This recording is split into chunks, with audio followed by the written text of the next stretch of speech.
Why are there 360 degrees in a circle? And what is 1 radian? We're all familiar with measuring angles in degrees. So here we have just 1 degree. And of course, in a whole circle, there are 360 degrees. But why was it 360? Well, a long time ago, you had the Babylonians, and they had this ideal year that they split into 360 days. They had a kind of base 60 kind of numbering system, which I guess gave rise to things like the minutes and seconds in an hour. So we've got 360 degrees. That's all good. But often we can use a different way of actually measuring an angle, and that is the radian. So this one here just shows 1 radian, just like we had 1 degree over there.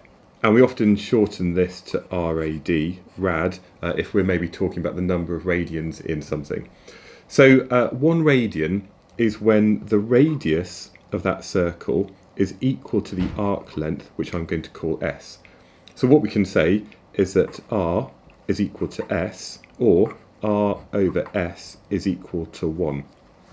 And that is how we define what 1 radian is. It's when the radius is equal to the arc length of that part of the circle. But how many radians are there in a complete circle?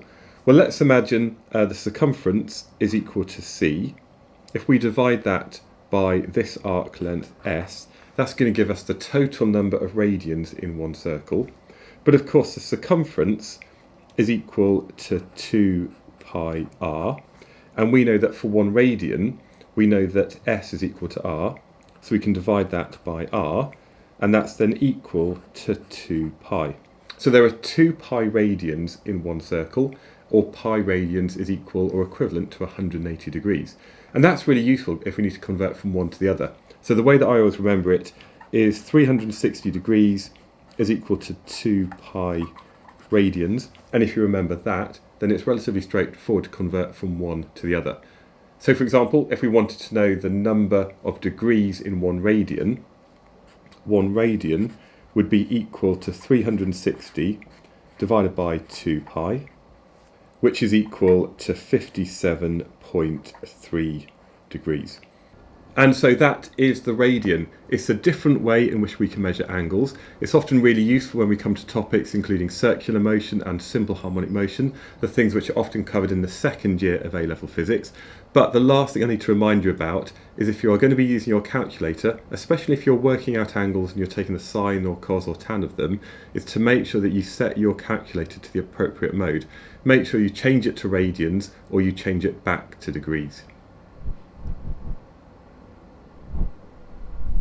By the way, this is just one of many videos I've made covering all of the maths that you need to understand for A-level physics. It's part of a mini course which includes many more topic videos, multiple worked examples, and also a guide that you can download.